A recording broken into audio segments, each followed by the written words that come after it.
Co-powered by Techno। खैर प्रशांत पटेल जी, ये आपका राजनीतिक फैसला है, ये मेरी टिप्पणी थी जो मैंने कर दी। बाकी हर पार्टी को जोखिम लेने का अधिकार है।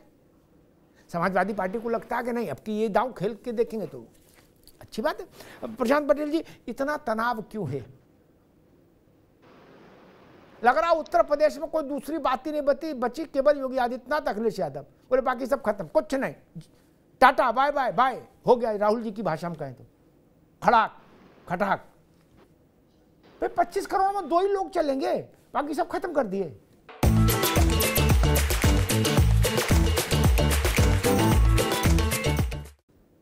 बोले भाई 12 बजे हम बोलेंगे, बोले 1 बजे हम जवाब देंगे, फिर हम 2 बजे बोलेंगे, फिर तुम 3 बजे जवाब देना। बोले हो गया दिन पार, चलो इसी में टीवी वाले बहस कर देंगे और काम खत्म, फिर कल की कल देखेंगे। जी अमिताभ जी नमस्कार। नमस्कार भैया। देखिए अमिताभ जी, वास्तविकता ये है कि अभी अखिलेश यादव का एक नया सलाहकार जुड़ा है जो दिल्ली यूनिवर्सिटी से बर्खास्त प्रोफेसर है, और वो अत्यंत ही कुंठित प्रवृत्ति का व्यक्ति है, नक्सलवादी विचारधारा का व्यक्ति है, और वो भगवान को नहीं मानता, खाली प्रकृति को मानता है। वो अलग एक वैरायटी है यहाँ पर। वो मानसिकता का ही व्यक्ति अखिलेश यादव का ट्विटर चला रहा है और चुनाव से अखिलेश यादव के साथ हेलीकॉप्टर में घूम रहा है, वही सारे सलाह दे रहा है। तो अभी पहले संतों की तुलना मठाधीश से की गई, अब संतों को सीधे धूर्त कह दिया गया है, ये आज विचार आ गया है। और अभी 3-4 दिनों से गेस खाली ठाकुरों को ही टारगेट करके भी लगातार ट्वीट किए गए, वो भी उसी व्यक्ति द्वारा, अखिलेश जी की सहमत से। अखिलेश को लग रहा है कि वो बड़ा बुद्धिमान व्यक्ति है, तो समाजवादी पार्टी का नया अमर सिंह बनने का प्रयास कर रहा है। रामगोपाल जी भी थोड़ा पीछे हो गए हैं, और पहले जहाँ पर जनेश्वर मिश्रा जैसे विद्वान लोग होते थे तो वो बनने का वो प्रयास कर रहा है। अब वाजपेयी जी को चीजें नहीं पता होंगी, शायद पता भी होंगी, पता कर लें।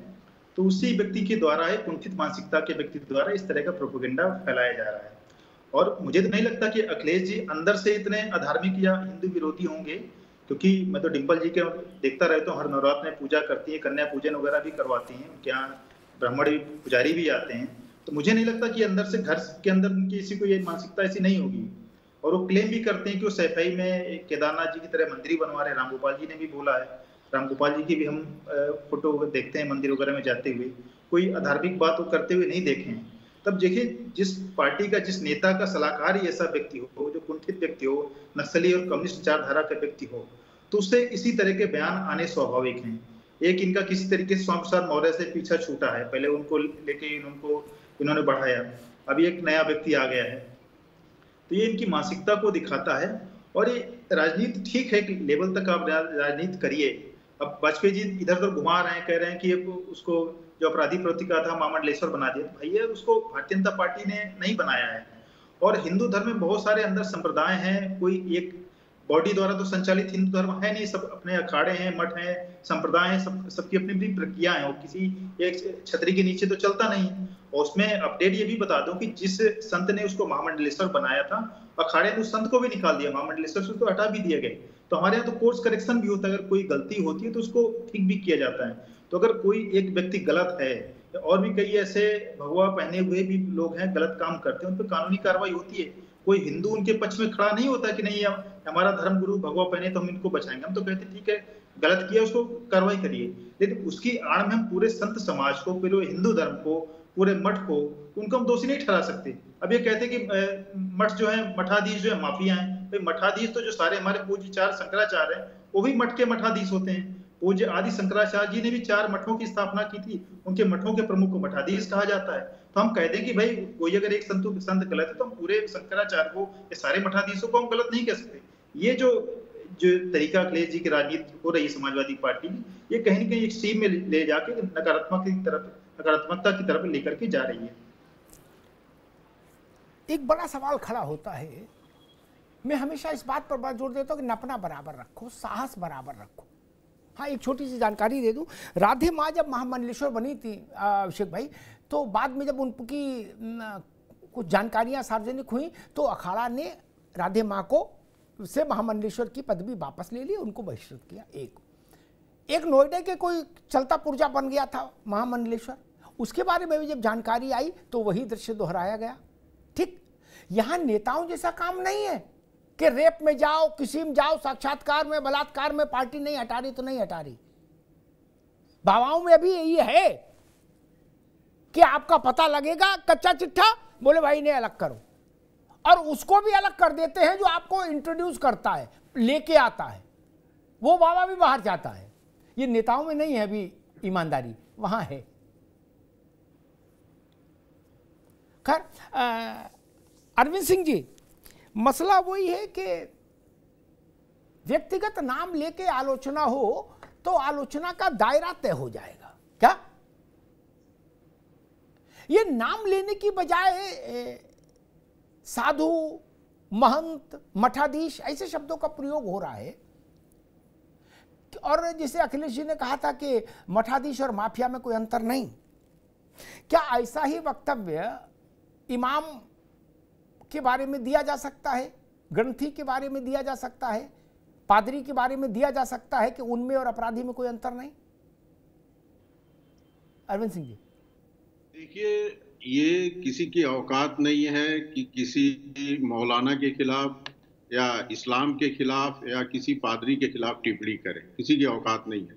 और टिप्पणी करेगा कोई भी विपक्ष का नेता या कोई भी, तो कल ही सर तन से जुदा के नारे लगने लगे। और ये जो टिप्पणियां की जा रही अनायास नहीं की जा रही, ये कोई संयोग नहीं है अमिताभ जी, ये प्रयोग है। और प्रयोग ये होता है इसमें कि हिंदू समाज की आलोचना करेंगे, हिंदुओं की आलोचना करेंगे, हिंदू संतों की आलोचना करेंगे और हिंदू धर्म ग्रंथों की आलोचना करेंगे। तो इन नेताओं के मस्तिष्क में है कि ऐसा करने पे अल्पसंख्यक समुदाय को, एक विशेष समुदाय को ये लगेगा कि आप उनके बहुत बड़े संरक्षक हैं, आप उनके बहुत बड़े हितैषी हैं और उनका वोट बैंक सॉलिड रहेगा। इसलिए एक खास समुदाय का वोट बैंक सॉलिड करने के लिए हिंदू समाज को बार बार इस देश में अलग अलग पार्टियों के द्वारा, अलग अलग नेताओं के द्वारा अपमानित किया जाता है। कोई ये पहली घटना नहीं है। ये जो इंडी गठबंधन है, इसमें आप देख लीजिए, प्रियांक खड़गे से लेकर और स्टालिन का बयान आया था, उनका बयान देखिए। अखिलेश जी के पार्टी में जो नेता थे, रामचरितमानस को जो फूंकने का काम किए थे, उनका चरित्र देखिए। और अभी अखिलेश यादव जी लगातार, ये नहीं कि एक दिन वो बोल गए और चुप हो गए, फिर उस लाइन पर है। क्यों है? इसलिए कि उस विशेष अल्पसंख्यक समुदाय में ये बात बनी रहे कि हमारा कोई वास्तविक हितैषी है तो अखिलेश यादव, और इसके लिए होड़ मची है। ठीक है कांग्रेस भी प्रयास, ठीक है अरविंद सिंह जी, रुकना होगा, सभी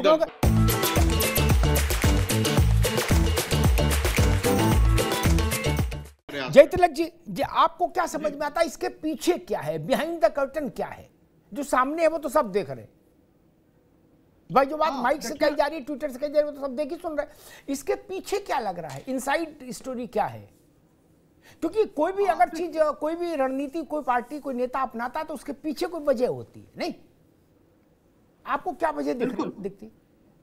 बिल्कुल अमिताभ जी, देखिए सही है। देखिए कि जो विपक्ष है उसकी जिम्मेदारी मानी जाती है कि भाई आप सरकार की जो खामियां उसको उजागर आप करें, लेकिन यहाँ पे उजागर कुछ और करने की कोशिश हो रही है, या खुद कहें कि अपने को खुद कसौटी पर इस तरह से कसा जा रहा है कि देखिए हम जो है हिंदू समाज के खिलाफ खड़ा होकर के, तन करके, किस तरह से उसकी आलोचना करके हम अपने आप को जो है आपके निकट लाने की कोशिश कर रहे हैं। मुझे तो लगता है कि इंडी गठबंधन के बीच, विशेष रूप से कांग्रेस और सपा के बीच जो है ये होड़ मची हुई है कि हिंदू समाज के खिलाफ कौन सबसे ज्यादा जहरीला बयानबाजी करके जो है दूसरे के करीब, सबसे निकट जो है अपने आप को स्थापित करने में कामयाब होता है। देखिए 2027 का विधानसभा चुनाव कोई आवश्यक नहीं है कि जो सहयोगियों की गठरी की गांठ है आज की तरफ पूरी तरह बधी ही रहेगी। हो सकता है कि वो खुल भी जाए सीट बंटवारे को लेकर के, तो वहां पर जो है फिर जो माइनॉरिटी वोट है उसको बंटने की संभावना बढ़ेगी। तो उसमें अधिकाधिक जो है अपने तरफ खींचने के लिए एकमात्र जरिया यही है कि आपकी तरह सनातन के खिलाफ, संतों के खिलाफ, आस्था के खिलाफ इस तरह से खंभा गाड़ दे और अपने आप को जो है यह साबित कर दे कि नहीं, मैं ही सबसे बड़ा अलमबरदार हूँ, झंडा बरदार हूँ, जो आपका हितैषी हो सकता हूँ। तो यहाँ पे खुद को साबित करने के लिए किसी भी अंतिम छोर तक पहुंचने की कोशिश हो रही है। अन्यथा कोई कारण नहीं है कि जहां पे जो है हिंदू जनमानस जो है आस्था से जुड़ा है, संतों को लेकर के एक अपना आग्रह है भारतीय समाज में, उनके खिलाफ बारंबार जो इस तरह की बात की जा रही है। देखिए अमिताभ जी, अंतिम बात कहूंगा, देखिए प्रतिरोध का प्रस्तावना जो है बड़ा होना चाहिए, लेकिन मर्यादित भी होना चाहिए। कुछ इस तरह नहीं होना चाहिए कि वो खंजर की तरह, नस्तर की तरह जो है आपके आस्था के नस को जो है चुभोता फिरे। ठीक अमिताभ बात। जी। अभिषेक भाई, एक छोटा सवाल लेकिन लोक मन का सवाल, लोग पूछेंगे भाई बड़ा नेता कुछ भी कहता है तो फिर उसकी क्रिया प्रतिक्रिया तो होती है। अखिलेश जी ने कहा कि भाषा से पहचानिए असली संत महंत, ऐसा कुछ है दोहा है, अब वरना जग में घूमते धूर्त संत अनंत, इस टाइप का है ना। मान लो हम ननकू हैं और हम पूछें कि भैया संत को कैसे पहचाने, ये तो आपने बता दिया, लेकिन अगर धूर्त वो नकली इमाम पहचानना हो तो क्या करें, तो क्या बताया जाएगा कि नकली इमाम को कैसे पहचाने? क्योंकि जब एक सुन ली, जब आपने कहा कि भाई गाय के दूध का परीक्षण ऐसे करें तो भैंस के दूध का परीक्षण का भी फार्मूला आपको देना पड़ेगा नहीं। जब आपने बताया असली साधु को कैसे जानो, उसका टेस्ट केस बता दिया, तो वही मान लीजिए कल को कोई आपके कार्यालय आए और पूछे कि हमें नकली असली इमाम में पहचान करनी है, तो कैसे करेंगे? इसका फार्मूला आप जारी करेंगे फिर अभिषेक जी? देखिए अमिताभ जी की जब जो भी भाषा होती है वो मर्यादित होनी चाहिए, लेकिन जब भी हम किसी भी शब्द का प्रयोग करते हैं तो वो कितना उपसावे को दिखाता है, कितनी चीज़ों को दिखाता है, हर एक शब्द क्योंकि अलग अलग कैटेगरी के होते हैं, उसी से पता चलता है। जैसे अभी आपकी इस डिबेट में जब आपने एक प्रश्न हमारे बड़े भाई से किया था तो उसमें उन्होंने कहा कि किसी की औकात नहीं है, जिस टोन में उन्होंने कहा तो उस टोन से पता चलता है कि किसकी क्या औकात है क्या नहीं है। उन्होंने इस बात को कहा था रेखांकित करते हुए, तो उससे आप समझ सकते हैं कि हर एक शब्द के मायने बदल जाते हैं, अर्थ बदल जाते हैं, किस रूपरेखा में कहना चाहिए। और जब बात अभी अरविंद भाई ने जब बात कही, तो जब इन्होंने ये बात कही कि हिंदू समाज और दूसरी जाति बिरादरी इन सब चीज़ों को लेकर के कही, तो आदरणीय योगी आदित्यनाथ जी ने जब बहुत प्रचलित बयान हुआ उनका, कटेंगे तो बटेंगे, आखिर वो किस पर्याय में कहा गया था? बहुत सारी चीज़ों को देखना पड़ेगा हमें।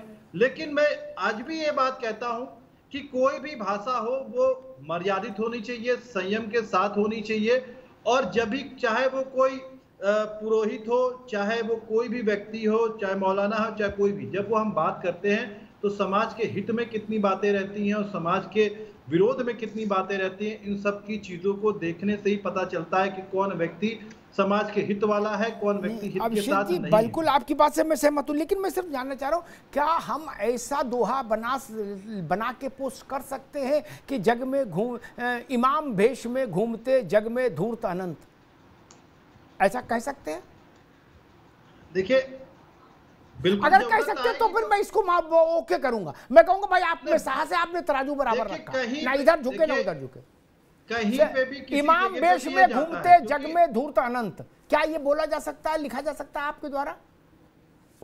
नहीं, बिल्कुल, जिस जगह पे चीज होगी तो बिल्कुल लिखा जाएगा। नहीं, लिखा नहीं गया। अगर बात आएगी तो बिल्कुल लिखा जाएगा। अभिषेक बाबू देखो, तमाम खबरें रोज आती हैं, हम तो खबरों को ही काम करते, तमाम खबरें रोज आती हैं कि मौलवी पकड़े गए, रुक जाओ भैया अरविंद जी, कि मौलवी पकड़े गए 12 साल के बच्चे के साथ दुष्कर्म करते हुए, रोज बवाल आता है। क्या अभी मुरादाबाद में मस्जिद में जो मारपीट हुई थी वो किस लिए हुई थी? इसी चक्कर में तो हुई थी, इसी तरह के सांस्कृतिक कार्यक्रम के बवाल हो गया था, वहां हिंसा हो गई। सुन लो, क्या आपने ऐसा ट्वीट किया? आप कर सकते हैं क्या कि इमाम वेश में घूमते जग में धूर्त अनंत? इमाम और धूर्त को आप जोड़ सकते हैं क्या? सिर्फ इतना कुछ मेरा प्रश्न है। और अगर नहीं जोड़ सकते मेरे भाई तो भाजपा से लड़िए। आपको ये किसने सर्टिफिकेट दे दिया कि आप संत को धूर्त से जोड़ देंगे? अब भाजपा से लड़ो ना यार।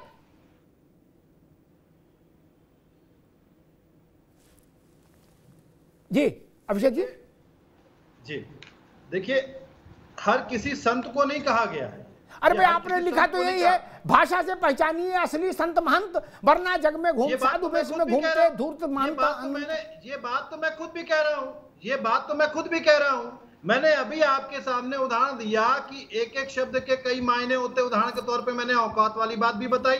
इसी वजह से मैं कह रहा हूं, क्या योगी आदित्यनाथ जी जो अपने आप को संत कहते हैं, जो ठीक है एक पीठाधीश्वर हैं, कहीं के गोरखनाथ के हैं, बिल्कुल ठीक बात है, तो लेकिन क्या उनकी भाषा क्या इतनी मर्यादित है? हर एक चीज इतनी मर्यादित है? वो अपने आप को संत कहलाने लायक है? Co-powered by Techno।